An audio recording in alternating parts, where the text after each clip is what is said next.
بسم اللہ الرحمن الرحیم۔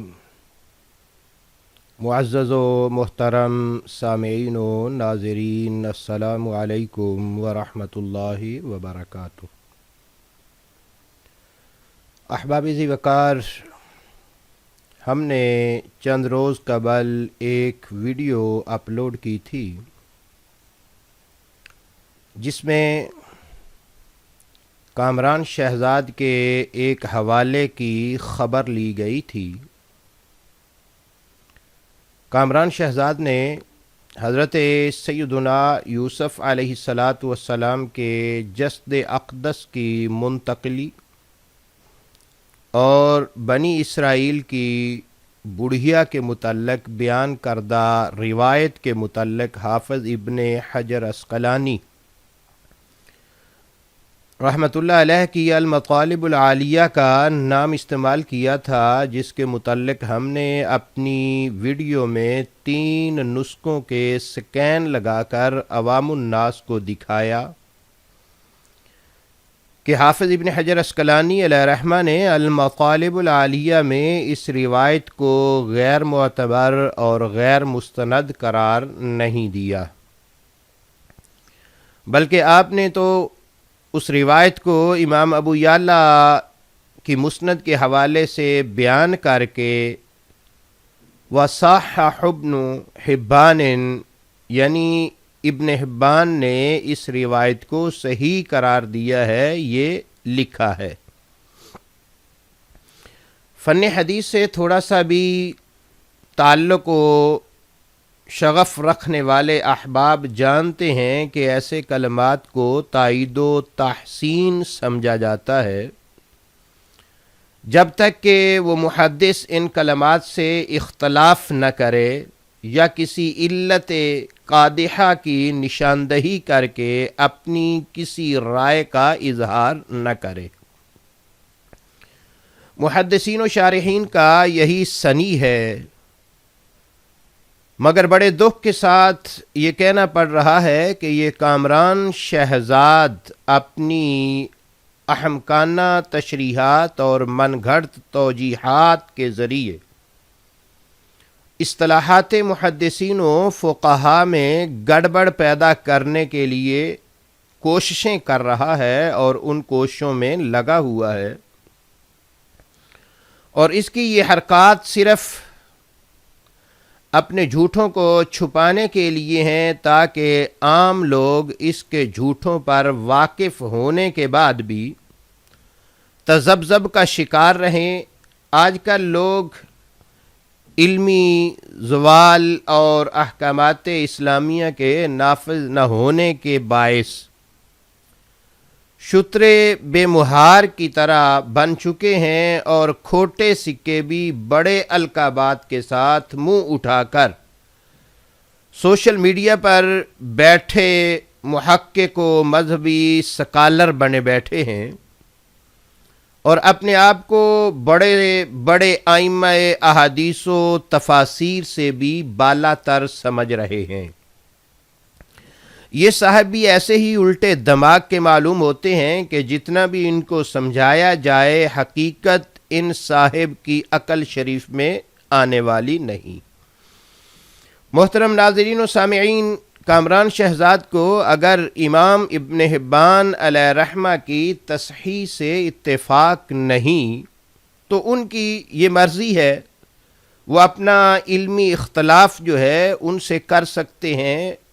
یا کسی کی بھی تصحیح و تحسین کے ساتھ وہ علمی اختلاف کر سکتے ہیں، مگر دلائل کے ساتھ کہ اگر ان میں اتنی ہمت پیدا ہو جائے تو، مگر اس کی امید نہیں ہے۔ بہرکیف کوئی بھی تصحیح ابن حبان سے علمی اختلاف کر سکتا ہے، مگر اس کا یہ مطلب نہیں کہ اپنے اختلاف کو چرب زبانی و مکاری کے ساتھ حافظ ابن حجر عسقلانی علیہ رحمہ یا کسی دوسرے محدث کے کھاتے میں ڈال دیا جائے، جیسے کامران شہزاد کی حالت ہے کہ حافظ ابن حجر عسقلانی علیہ رحمہ تو صححہ ابن حبان کہہ رہے ہیں، مگر موصوف حافظ ابن حجر اسقلانی علیہ رحمہ کے کھاتے میں روایت کا غیر مستند اور غیر مقبول ہونا ڈال رہے ہیں۔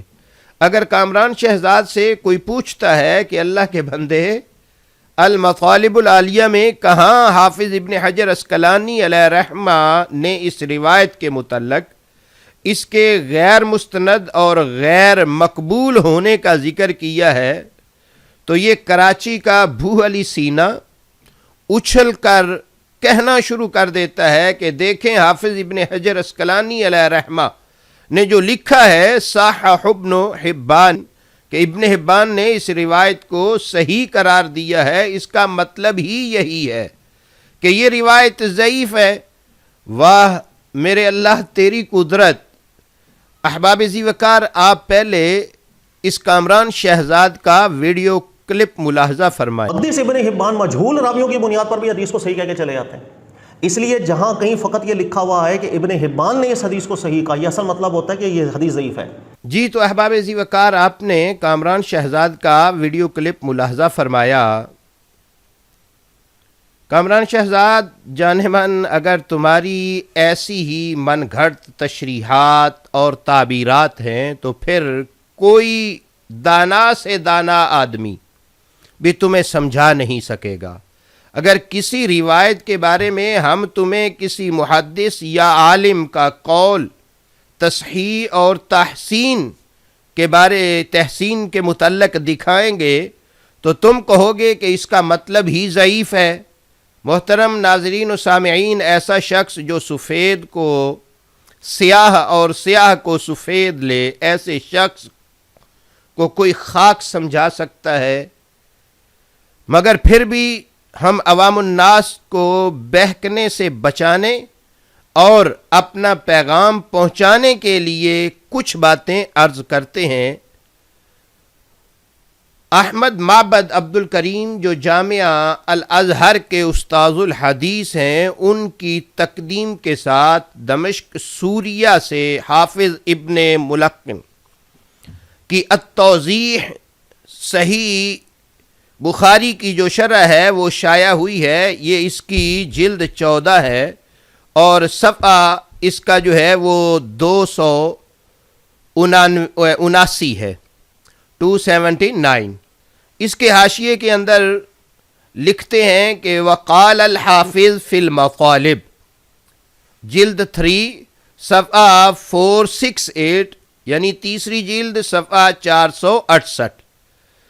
کہا کہ حافظ ابن حجر اسقلانی علیہ رحمہ نے مطالب العالیہ میں کہا کہ صحح ابن حبان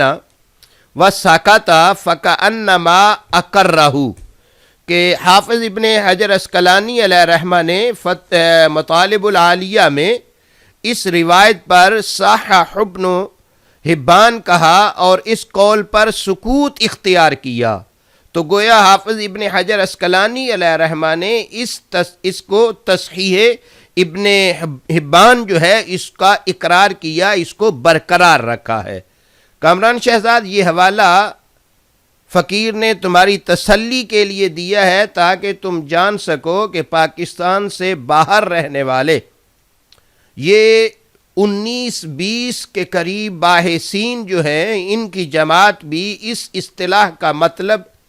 مفہوم وہی سمجھ رہی ہے جو فقیر نے بیان کیا تھا، جو ہم کہہ رہے ہیں۔ یوں ہی یہ حافظ عراقی علیہ رحمہ ایک روایت کو اپنے بطور حجت پیش کرنے کے بعد اس کے متعلق لکھ رہے ہیں طرح التسریب کے اندر کہ فی الحدیث الصحیح انہ علیہ الصلاۃ والسلام قال ان من الخیلاء ما يحب اللہ ومن الخیلاء ما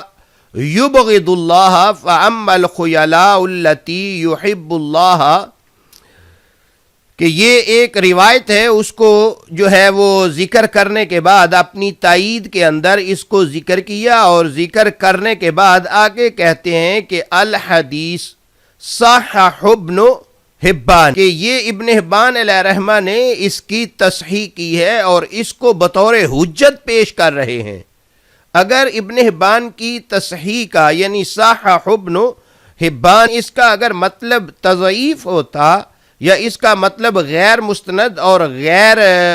مقبول ہوتا تو حافظ عراقی علیہ رحمہ بطور حجت پیش کرتے ہوئے اس روایت کے اندر جو ہے اس روایت کو ذکر کر کے یہ نہ کہتے کہ صحح ابن حبان کے اس کو جو ہے وہ حافظ امام ابن حبان علیہ رحمہ نے اس کی تصحیح کی ہے۔ اسی طریقے یہ علامہ قسطلانی علیہ رحمہ ہیں جو ارشاد الساری جو صحیح بخاری شریف کی انہوں نے شرح لکھی ہے، اس کے جلد 2 ہے، صفحہ 193 ہے۔ آپ فرماتے ہیں کہ وَأَقْوَى مَا يُسْتَدَلُّ بِهِ فِي مَشْرُوعِيَّتِهَا عُمُومُ مَا صَحَّحَ ابن حبان من حدیث عبد اللہ۔ یہ جمعۃ المبارک یعنی جمعے کے دن قبل از نماز جمعہ 2 رکعت نماز جو ہے وہ پڑھنے کے لیے وہاں اس مسئلے کو ذکر کرتے ہوئے کہتے ہیں کہ وَأَقْوَى مَا يُسْتَدَلُّ بِهِ فِي مَشْرُوعِيَّتِهَا، کہ یہاں علامہ قسطلانی علیہ رحمہ اس روایت کے متعلق جو صحح ابن حبان لکھا ہے وہ کس لیے، وہ اس کو یعنی اس مسئلہ کی مشروعیت کے لیے اپنی اسے سب سے زیادہ قوی دلیل کے طور پر وہ ذکر کر رہے ہیں، اور ذکر کر کے ما صحح ابن حبان یعنی امام ابن حبان کی جو تصحیح ہے اس کو وہ ساتھ ذکر کر رہے ہیں۔ اگر صحیح ابن حبان یعنی صحح ابن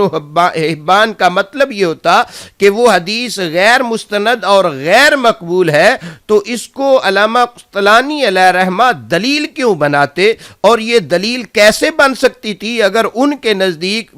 صحح ابن حبان کا مطلب جو ہے وہ غیر مستند اور غیر صحیح یا غیر مقبول ہوتا۔ تو اسی طریقے ملا علی قاری علیہ رحمہ مرقات المفاتی کے اندر یہ جلد نمبر 7 ہے، اس کے اندر فرماتے ایک روایت جو ہے اس کا ذکر کرتے ہوئے فرماتے ہیں کہ والحدیث فی النحی ضعیف واعترض بان له شواہد عدۃ ان لم ترکہ الی درجۃ الصحۃ لم تضعہ ينزل عن درجۃ الحسن کیف وقد صحح ابن حبان علی ما تقدم۔ فرماتے ہیں کہ اور حدیث تو نہیں کے بارے میں ضعیف ہے، یعنی مسئلہ کے اندر جو نہیں وارد ہوئی ہے اس بارے میں یہ حدیث تو ضعیف ہے۔ اس اعتراض کا، اور آگے کہتے ہیں کہ ضعیف ہے مگر اس اعتراض کا جواب کیا ہے، کہتے ہیں کہ اس اعتراض کا جواب یہ دیا گیا ہے کہ اس کے بے شمار شواہد ہیں، اگر یہ ترک اس کو درجہ صحت تک نہیں پہنچا سکتے تو بھی اس کو درجہ حسن سے نیچے نہیں اترنے دیں گے، اور یہ بھی ہو کیسے، کہتے ہیں کہ کیفا یہ کیسے ہو سکتا ہے، وقد صحح ابن حبان علی ما تقدم، کہ یہ حسن کے درجے سے نیچے کیسے اتر سکتی ہے جبکہ امام ابن حبان نے اس کی تصحیح کی ہے، ان کی تصحیح موجود ہے کہ انہوں نے اس روایت کو صحیح قرار دیا ہے۔ تو یہ ملا علی قاری علیہ رحمہ بھی اگر صحح ابن حبان کا مطلب اور مقصد ضعیف ہونا ہوتا جو اس کراچی والا نے سمجھا ہے تو ملا علی قاری علیہ رحمہ تصحیح ابن حبان کی کو روایت کی تائید میں پیش کیوں کرتے؟ ان کا پیش کرنا یہ ثابت کر رہا ہے کہ ان کے نزدیک صحح ابن حبان کا مطلب اس روایت کا غیر مقبول اور غیر مستند ہونا نہیں، ورنہ وہ تائید ہی اس سے نہ لیتے۔ اور اسی طریقے حافظ ابن حجر اسقلانی جن کی مطالب العالیہ کی وجہ سے یہ معاملات اور مطالب العالیہ کا جو مسئلہ شروع ہوا، تو حافظ ابن حجر اسقلانی علیہ رحمہ کا حوالہ ہی میں پیش کر دیتا ہوں کہ وہ بھی امام ابن حبان علیہ رحمہ کی روایات کو جو ہے وہ کیا سمجھتے ہیں۔ ان کے نزدیک صحیح ابن حبان کے اندر جو روایات ہیں ان کی حیثیت کیا ہے اور ان کے متعلق ان کا نظریہ اور ان کا خیال کیا ہے۔ تو یہ امام ابن حجر اسقلانی علیہ رحمہ کی جو ہے یہ النقط ہے، جس کی جلد 1 ہے، صفحہ 291 ہے۔ اس پر امام ابن حجر اسقلانی علیہ رحمہ آپ فرما رہے ہیں فَإِذَا تَقَرَّرَ ذَلِكَ عَرَفْتَ أَنَّ حُكْمَ الْأَحَادِيثِ الَّتِي فِي كِتَابِ ابْنِ خُزَيْمَةَ وَابْنِ حِبَّانَ صلاحیت الاحتجاج بها لکونها دائرة بین الصحیح والحسن ما لم یظہر فی بعضها علہ. یعنی کیا کہہ رہے ہیں؟ کہتے ہیں کہ فَإِذَا تَقَرَّرَ ذَلِكَ عرفت ان حکم الاحادیث التی، کہ پس جب یہ ثابت ہو گیا تو آپ لوگوں نے جان لیا کہ وہ احادیث جو کتاب صحیح ابن خزیمہ یعنی کتاب ابن خزیمہ اور کتاب ابن حبان میں ہیں احتجاج کی صلاحیت رکھتی ہیں. صلاحیت الاحتجاج بها لکونها دائرۃ بین الصحیح والحسن. کیوں؟ اس لیے کہ وہ صحیح اور حسن کے درمیان گھوم رہی ہیں. جب تک ان کے اندر کوئی علت قادیہ ظاہر نہ ہوگی اس وقت تک صحیح ابن حبان اور صحیح ابن خزیمہ کے اندر موجود روایات جو ہیں وہ غیر مقبول اور غیر مستند نہیں ہو جائیں گی. یہ حافظ ابن حجر عسقلانی علیہ رحمہ نقط کے اندر ذکر کر رہے ہیں. فرماتے ہیں جو ابن صلاح کے اوپر ہے اس میں یہ ذکر کر رہے ہیں. ان کا نظریہ کیا ہے؟ تم کہتے ہو کہ انہوں نے صحیح ابن حبان جو لکھا ہے اس کا مطلب ہے ان کے نزدیک جو ہے وہ غیر معتبر اور غیر مستند ہو گئی. ارے اللہ کے بندے، وہ پوری کتاب کے بارے میں جو اصول ذکر کر رہے ہیں وہ ذرا غور سے سنو کہ جب یہ بات ثابت ہے وہ احادیث کے جو کتاب ابن خزیمہ اور کتاب ابن حبان یعنی صحیح ابن خزیمہ اور صحیح ابن حبان میں ہے وہ کیا ہے؟ صلاحیت الاحتجاج بها لکونها دائرۃ بین الصحیح والحسن، کہ وہ احتجاج کی صلاحیت رکھتی ہیں کیونکہ وہ صحیح اور حسن کے درمیان گھوم رہی ہیں. جب تک ان میں کوئی علت قادیہ ظاہر نہ ہو اس وقت تک ان کو غیر مقبول اور غیر مستند نہیں کہا جا سکتا. تو حافظ ابن حجر عسقلانی علیہ رحمہ نے مطالب العالیہ کے اندر جو ہے وہ صحیح ابن حبان جو ذکر کیا، آگے علت اگر انہوں نے کوئی بیان کی ہے تو وہ ذرا تو لوگوں کے سامنے ظاہر کر دے، یا اس علت کو جو ہے وہ واضح کر کے حافظ ابن حجر عسقلانی علیہ رحمہ نے یہ علت بیان کی ہے. حافظ ابن حجر عسقلانی علیہ رحمہ وہاں علت بیان نہیں کر رہے اور نہ ہی اس کے بارے میں کوئی اپنا جو ہے وہ فیصلہ وہاں ذکر کر رہے ہیں، فقط تصحیح ابن حبان کو ذکر کر رہے ہیں. اور تصحیح ابن حبان کے متعلق حافظ ابن حجر عسقلانی علیہ رحمہ نے جو واضح طور پر لکھ دیا کہ یہ صحیح ابن حبان کے اندر جو روایات موجود ہیں وہ صحیح اور حسن کے درمیانی کیفیت ان کی کم از کم جو ہے وہ موجود ہے. اگر ان کے اندر علت کوئی ظاہر نہ ہو، کوئی علت ان کے اندر موجود نہ ہو تو پھر وہ روایتیں جو ہیں وہ حسن یا صحیح کے درجے سے گریں گی نہیں، بلکہ وہ یا صحیح کے درجے کی ہوں گی یا حسن کے درجے کی ہوں گی. وہ غیر مقبول اور غیر مستند جو ہے وہ قرار نہیں پائیں گی. اسی طریقے آگے چلتے ہیں یہ، بلکہ اس حوالے سے جو حافظ ابن حجر عسقلانی علیہ رحمہ اس حوالے سے ظاہر ہو گیا کہ صحیح ابن حبان کا مطلب حافظ ابن حجر عسقلانی علیہ رحمہ کے نزدیک صحیح یا مستند ہونے کا ہے،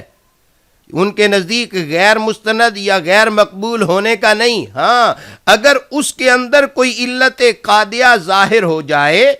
پھر وہ علت قادحہ جو ہے اس کا محدث کو علم ہو جائے اور وہ اس کو تسلیم جو ہے وہ ظاہر کر دے، پھر حکم صید جو ہے وہ تسلیم نہیں کیا جائے گا. تو حافظ ابن حجر عسقلانی نے تو یہاں کوئی علت ظاہر نہیں کی، فقط اس کی تصحیح کو ذکر کیا ہے، جس سے یہ واضح موجود ہے کہ اگر پھر بھی اگر کراچی کے بو علی سینا صاحب نہ مانے تو یہ ان کی مرضی ہے. مگر محترم سامعین و ناظرین، ایک بات کو واضح کرتا چلوں یہاں کہ اگر کسی محدث نے کسی روایت کو صحیح کہا ہو اور کوئی صاحب علم اس روایت کی بابت جو ہے وہ دلائل اور براہین کے ساتھ اس محدث کے ساتھ اتفاق نہ کرتا ہو تو ہمیں بھی اس میں اصرار نہیں ہے کہ ہم ضروری نہیں کہ ہم اس کا اتفاق کروائیں گے اور یہ کہیں گے کہ مان تو صحیح، اس نے کہا ہے تو بھی صحیح مان. ہاں اگر اس کے پاس دلائل ہیں، اگر اس کے پاس براہین موجود ہیں تو وہ واضح کرے. لیکن امام ابن حجر اسقلانی اور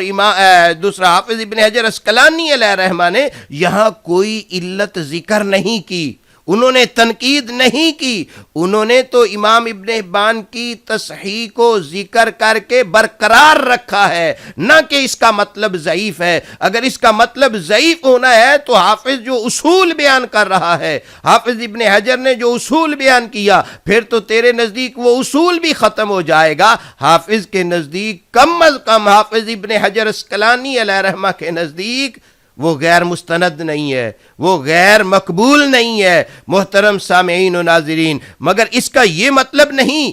کہ اصطلاحات کے مفہوم و مطلب کو ہی انسان اپنی منمانی تشریحات اور تعبیرات جو ہیں ان کے ساتھ تبدیل کرنا شروع کر دے، یا اپنا نظریہ اس کراچی کے بو علی سینا کی طرح جو ہے وہ کسی دوسرے جو تصحیح کرنے والا ہے یا جو سکوت اختیار کرنے والا ہے یا جو کسی کی تصحیح کا جو ہے وہ اقرار کرنے والا ہے، اس کو جو ہے وہ یعنی اسی حالت میں رہنے دیتا ہے یا اس کو تسلیم کرتا ہے تو انسان اس کے کھاتے میں ڈال دے. ایسا نہیں. یہ تو کامران شہزاد حضرت یوسف علیہ السلام کے واقعہ والی اس روایت کو صحیح تسلیم نہ کرنا یہ تیری مرضی ہے، تو اس کو صحیح تسلیم کرے یا نہ کرے یہ ایک جدا مسئلہ ہے، مگر درست تسلیم نہ کرنے والی اپنی رائے کو حافظ ابن حجر اسقلانی علیہ رحمہ کے کھاتے میں تو نہ ڈال، یا اصطلاحات کا مفہوم اور مطلب جو ہے وہ تو تبدیل نہ کر. ابن حجر اسقلانی علیہ رحمہ نے تو اس روایت کو غیر مستند اور غیر مقبول قرار نہیں دیا، اور نہ ہی کسی اہل علم نے ایسی کوئی بات حافظ ابن حجر اسقلانی علیہ رحمہ کی طرف سے جو ہے وہ منسوب کر کے لکھی ہے. حافظ جلال الدین سیوطی علیہ رحمہ الفیہ الاثر جو ہے اس کی جو شرح انہوں نے کی البحر، اس کے اندر حافظ ابن حجر اسقلانی علیہ رحمہ کا یہ اصول وہ بھی بیان کر رہے ہیں. فرماتے ہیں کما تقرر و ان کان ابن حبان اخرجہ فی صحیحہ، کہ یہ وہی بات جو حافظ ابن حجر اسقلانی نے النقط کے اندر کہی. کیوں؟ اس لیے کہتے ہیں کہ ان کا قاعدے کے مطابق جو ہے وہ روایتیں جو ہے وہ کیا ہے، بین الصحیح والحسن، وہ روایتیں صحیح اور حسن کے درمیان ہیں، گھوم رہی ہیں، یا صحیح ہے یا حسن ہے، اس سے کم تر کا وہ ذکر نہیں کر رہے. ہاں اگر علت ظاہر ہو جائے تو وہ ایک مسئلہ علیحدہ ہے. اور امام سخاوی علیہ رحمہ اپنے شیخ حافظ ابن حجر اسقلانی علیہ رحمہ کے حوالے سے وہ تو یہ لکھ رہے ہیں کہ ہمارے شیخ مَعَنَّ شیخنا قد نازع فی نسبتہ الی التساہل الا من هذه الحیثیہ، یعنی وہ کیا کہتے ہیں، وہ کہتے ہیں ابن حبان کے تساہل کے وہ قائل ہی نہیں تھے حافظ ابن حجر اسقلانی. علامہ سخاوی فتح المغیث کے اندر، یہ فتح المغیث میں لکھ رہے ہیں کہ ابن حبان علیہ رحمہ کا مذہب یہ ہے کہ وہ حدیث کو حسن کو بھی صحیح کے اندر داخل کر دیتے ہیں. ہمارے شیخ ابن حجر نے ابن حبان علیہ رحمہ کی جانب تساہل کی نسبت جو ہے اس کے اندر جھگڑا کیا ہے. ان کا تساہل اس حیثیت میں ہے کہ وہ حسن کو صحیح کے اندر درج کر دیتے ہیں، یعنی ان کے اندر وہ تفریق نہیں کرتے. صحیح اور حسن دونوں جو ہیں ان کو وہ ایک ہی جگہ، ایک ہی صورتحال، ان کے قاعدے کے مطابق وہ ایک ہی کیفیت ہے کہ وہ صحیح ہو حسن ہو. انہوں نے اس کو اپنی صحیح کے اندر ذکر کر دیا ہے. جو ان کے نزدیک حسن ہے یا ان کے نزدیک صحیح ہے وہ ان میں تفریق نہیں کرتے. یہ علامہ سخاوی علیہ رحمہ اپنے شیخ حافظ ابن حجر اسقلانی علیہ رحمہ کے حوالے سے لکھ رہے ہیں. تو عزیزان گرامی، یہ حافظ ابن حجر اسقلانی رحمہ اللہ کی طرف اس کراچی کے بو علی سینا کا غیر مستند اور غیر مقبول ہونا، اس روایت کا ذکر کرنا، ہمیں اس سے اختلاف ہے. یہ اس کو صحیح تسلیم کرتا ہے، نہیں تسلیم کرتا، یہ اس کے بارے میں کیا کہتا ہے، اس سے نہیں. ہمیں اس سے اختلاف ہے کہ جو تو نے حافظ ابن حجر اسقلانی علیہ رحمہ پر جو ہے جھوٹ باندھا ہے اور غلط پھر پہلے جھوٹ باندھا اب اس جھوٹ کو چھپانے کے لیے اس کی غلط جو ہے وہ تعبیرات شروع کر دی، اس کی غلط تشریحات شروع کر دیں کہ صحح ابن حبان کا مطلب ہی ضعیف ہوتا ہے۔ یہ دنیا کے اندر کس نے یہ لکھا ہے؟ یہ قاعدہ کہاں لکھا ہوا ہے؟ ذرا وہ قاعدہ بھی بتا دے کہ وہ قاعدہ کہاں ہے کہ صحح ابن حبان کا مطلب یہ ہوتا ہے کہ یہ ضعیف ہے۔ یہ کس محدث نے لکھا ہے؟ اگر وہاں علت قادیہ کوئی موجود نہیں ہے اور وہ محدث ذکر کرنے کے بعد اس پر جو ہے کوئی علت ظاہر اس کی جو ہے اس کے بارے میں ذکر نہیں کرتا، سکوت اختیار کر جاتا ہے، جیسا کہ مطالب العالیہ کے حوالے سے میں نے التوضیح کے حوالے سے جو ہے مطالب العالیہ کے متعلق بھی بیان کیا کہ حافظ ابن حجر کا اس کی تصحیح کو ذکر کر سکوت اختیار کرنا، یہ ان کی طرف سے اس کی تصحیح کا اقرار ہے۔ تو اگر کامران شہزاد تمہارے پاس کوئی ایسے حوالے ہیں کہ جہاں وہ ہوں گے، کہاں سے ہوں گے؟ شاید یہ نئی کوئی تعبیرات ہیں جو تم نے نکالی ہیں، نئی تشریحات ہیں، نئی اصطلاحات اپنی ہیں تمہاری کہ صحح ابن حبان کا مطلب جو ہوتا ہے وہ ضعیف ہی ہوتا ہے۔ نہیں، ضعیف نہیں ہوتا۔ جی تو ناظرین کرام، یہ حافظ ابن حجر عسقلانی علیہ رحمہ کے نزدیک بھی جو ہے وہ یہاں ان کی مراد یہ نہیں ہے اور نہ ہی ان کے نزدیک یہ اس کا مفہوم و مطلب ہے۔ تو انشاءاللہ تفصیل باقی جو ایک دو باتیں اس نے کی ہیں انشاءاللہ العزیز فقیر اس بارے میں اپنی دوسری ویڈیوز کے اندر جو ہے وہ تفصیل جو ہے وہ بیان کرے گا۔ والسلام علیکم ورحمۃ اللہ وبرکاتہ۔